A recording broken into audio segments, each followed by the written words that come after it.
Assalamualaikum warahmatullahi wabarakatuh. Raditu billahi robba wa bil islami dina wa bi Muhammadin nabiyya wa rasulah. Asyhadu an la ilaha illallah wa asyhadu anna Muhammadan abduhu wa rasuluh amma ba'du. Anak-anakku yang soleh dan solehah, ayah bunda yang dirahmati oleh Allah. Alhamdulillah pada Ramadan yang ke-9 ini, Allah masih memberikan kita nikmat iman, nikmat Islam, nikmat sehat, sehingga Ramadan yang ke-9 ini bisa kita lalui dengan begitu hikmat. Salawat serta salam selalu tercurah kepada junjungan kita, Nabi besar Muhammad SAW, Nabi terakhir kita yang Allah titipkan mukjizat Al-Quran, insya Allah sebagai pedoman hidup kita hingga akhir nanti. Anak-anakku yang soleh dan solehah, dan ayah bunda yang dirahmati oleh Allah, pada kesempatan yang baik ini, Ustazah Rosi akan menyampaikan terkait dengan pakaianku, harga diriku, dan bukti taatku kepada Allah. Zaman sekarang berpakaian itu hanya dianggap sebagai tren, mode, supaya tidak ketinggalan zaman. Tapi perlu kita ketahui bahwa dalam Islam berpakaian tidak hanya sekedar tren atau mode saja, atau mengikuti mode sehingga berpakaiannya hanya asal-asalan. Dalam Islam, berpakaian adalah sebuah kewajiban, bagian dari ibadah, akhlak, dan ketaatan. Seperti yang disampaikan Allah pada Quran surat Al-A'raf ayat 29 yang berbunyi, Ya bani Adam qad anzalna alaikum libasa yuwari sawatikum warisha libasut taqwa dzalika khair. Yang artinya, wahai anak cucu Adam, sungguh kami telah menurunkan kepadamu pakaian untuk menutup auratmu dan untuk perhiasan. Tetapi pakaian takwa itulah pakaian yang paling baik. Ayat ini menjelaskan bahwa pakaian bukan hanya sekedar menutup tubuh, mengikuti tren atau mengikuti mode pada saat ini. Tapi pakaian adalah hal untuk menutup aurat kita sebagai yang paling utama dalam agama kita. Tapi yang paling utama adalah pakaian takwa, yaitu pakaian yang mencerminkan ketaatan kepada Allah Subhanahu wa Ta'ala. Anak-anakku dan ayah bunda yang dirahmati oleh Allah, Rasulullah pernah bersabda, Innallaha jamil yuhibbul jamal. Sesungguhnya Allah itu mencintai keindahan dan Allah Maha Indah. Seperti juga yang tercantum pada Al-Quran surat Al-Ahzab ayat 59 yang bunyinya, Ya ayyuhan nabiyyu kulli azwajika wa banatika wa nisa'il mu'minina yudhni 'alaina min zalabihinna dzalika adna ayyuhrafna fala yu'dzain wa kana Allahu ghafurur rahima. Yang artinya, wahai Nabi, katakanlah kepada istri-istrimu, anak-anak perempuanmu, dan para perempuan mukmin agar mereka mengulurkan jilbabnya ke seluruh tubuh mereka. Yang demikian itu agar mereka lebih dikenali sehingga tidak diganggu. Dan Allah Maha Pengampun lagi Maha Penyayang. Dari tafsiran ayat 59 Al-Ahzab ini anak-anakku dan ayah bunda yang dirahmati oleh Allah, kenapa kita disuruh mengulurkan jilbab kita? Yang pertama adalah supaya kita dikenali. Coba ketika kita nanti berada di luar rumah, ketika kita lagi nge-mall misalnya, terus kita tidak menutup aurat. Kita tidak tahu apakah orang tersebut muslim atau non muslim. Kita tidak bisa membedakan Nah disitulah letaknya supaya kita dikenali. Dan supaya bisa menjaga. Menjaga apa? Dari gangguan-gangguan baik itu manusia maupun syaiton. Ternyata syaiton itu juga suka melihat aurat kita. Itulah kenapa kalau kita masuk ke kamar mandi, kita diminta untuk membaca doa. Kemudian dilarang untuk berbicara ketika ada di kamar mandi. Kenapa dilarang berbicara? Karena ketika kita berbicara di dalam kamar mandi, maka hijab yang menutup kita dengan syaiton itu akan terbuka.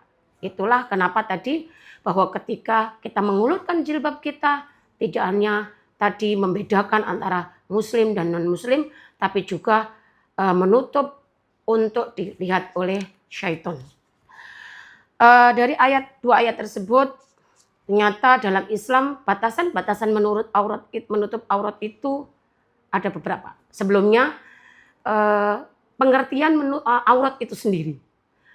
Batasan aurat perempuan itu apa saja sih anak-anakku? Batasan aurat perempuan itu seluruh tubuhnya. Tadi seperti yang disampaikan di Al-Ahzab tadi, katakanlah kepada istri-istrimu, anak-anak perempuanmu, dan para perempuan mukmin agar mereka mengulurkan jilbabnya ke seluruh tubuh mereka.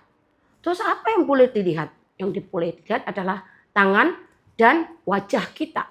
Selebihnya itu adalah aurat yang harus kita tutup rapat kepada yang bukan muhrim kita.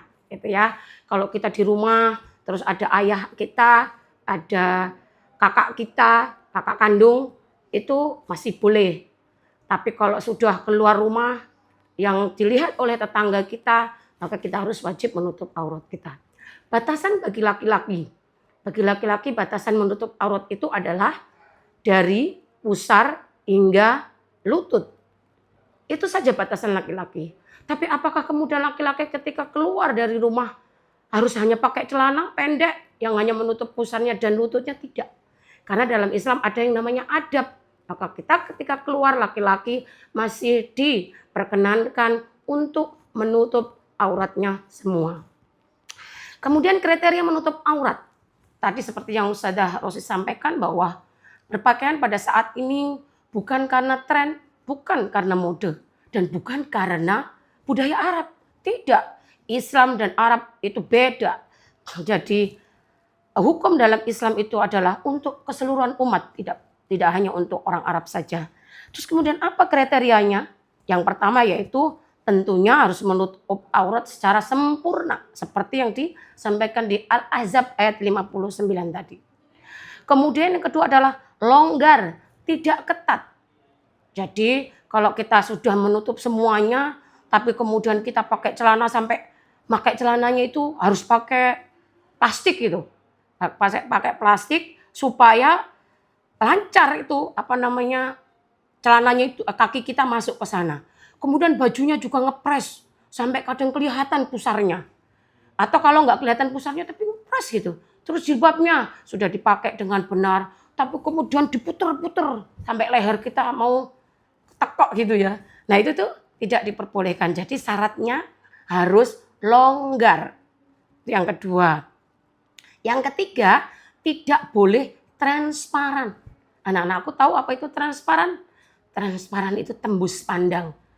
Jadi kita pakai pakaian, semuanya sudah menutup aurat, sudah longgar itu. Tapi ternyata transparan. Kita punya luka itu di paha kita. Kelihatan karena saking transparannya. Dan itu tidak boleh. Maka syaratnya tadi tidak boleh transparan. Yang berikutnya yaitu tidak boleh berlebihan. Perhiasannya terlalu banyak. Punya gelang emas itu 20, dipakai kanan 10, kiri 10. Sudah syaratnya bagus itu menutup aurat.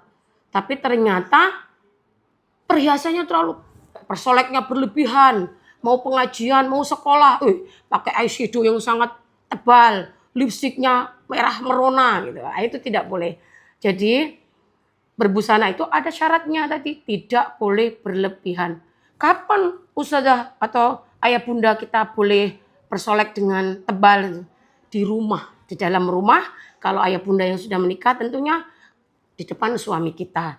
Nah kalau anak-anak tentunya belum waktunya untuk bersolek. Karena bersolek itu adalah untuk pasangan kita.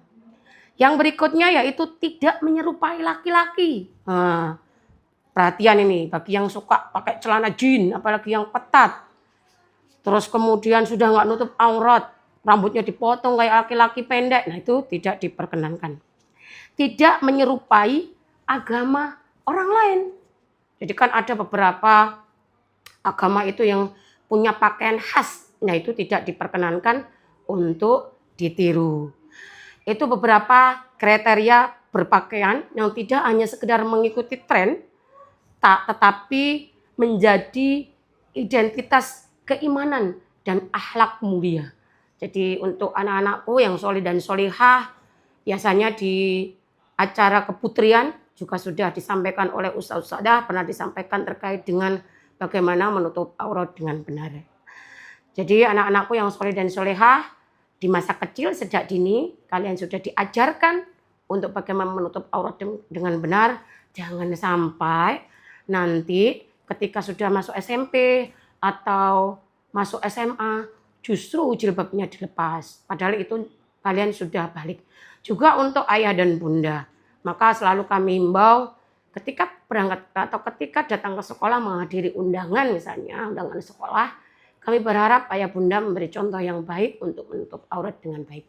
Nah pada bulan Ramadan yang penuh hikmat, penuh barokah ini, alangkah baiknya yang belum menutup aurat dengan baik, mari sama-sama memperbaiki diri di bulan yang mulia ini. Barangkali ini adalah Ramadan terakhir untuk kita. Maka mari sama-sama memperbaiki diri, muhasabah diri melalui berpakaian. Karena berpakaian itu adalah kewajiban. Seperti halnya kita sholat. Kalau kita meninggalkan aturan ketaatan kepada Allah dengan tidak menutup aurat sama dosanya dengan ketika kita meninggalkan sholat. Maka marilah kita menyadari bahwa dengan cara berpakaian adalah cerminan keimanan dan ketakwaan kita kepada Allah. Semoga Allah memberikan kemudahan kita dalam niat baik kita untuk menutup aurat dengan benar, dan semoga anak-anakku dan ayah bunda yang dirahmati Allah dengan niat baik tersebut semuanya akan menjadi pahala kita di akhirat kelak. Demikian yang bisa kami sampaikan. Semoga apa yang kami sampaikan bisa menjadi pelajaran bagi anak-anakku dan ayah bunda sekaligus bagi ustazah secara pribadi, bahwa segala sesuatu yang baik itu datangnya dari Allah dan segala sesuatu yang buruk itu datangnya dari diri pribadi. Demikian dari Ustazah Rosi. Jika banyak kata-kata yang tidak berkenan atau ada kekhilafan, Ustazah Rosi minta maaf yang sebesar-besarnya. Nasrun minallah wa fathun qarib wa basyiril mu'minin. Wassalamualaikum warahmatullahi wabarakatuh.